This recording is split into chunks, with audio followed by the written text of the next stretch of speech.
how would you use your sphere of influence to grow a business, especially if the business is a startup? Great question. So when we talk about sphere of influence, these are your friends, your family, your former coworkers, people who you know and that they love you and like you and are on your social media probably. But when you're in a business and you're in a sales type of environment where you need to sell yourself as a business that already exists or as a startup, you need to kind of let people know what you do, because there's been plenty of times where you could be even with your own family and you don't even know really what they do for a living. So basically getting to know them better. Exactly. Okay. So when you are, starting out trying to either improve your sales or just getting to people and contacting them, be genuine, be who you are, and just get to know them again. Has it been maybe a couple of months since you've last talked to your best friend? Have you not really touched base with them really?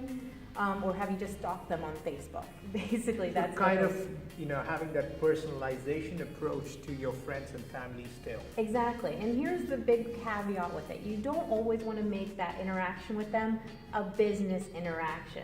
Right. Where you're just constantly plugging your own thing and just saying, oh yeah, I have this business. Like, oh yeah, I have this pet sitting business. I'm starting it up and I'm looking for people. Do you know anybody right now? That's Right. great that you ask for a referral, but most likely that's going to be a type of question for them, and like they try to rack their brain and they probably won't have somebody right away.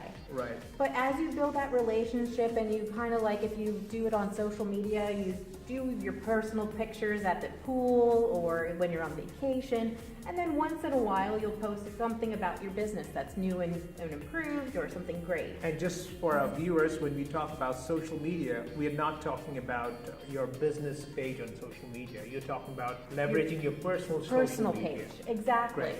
So on your personal page, obviously, you want to ask questions that get people to interact with your post. Right.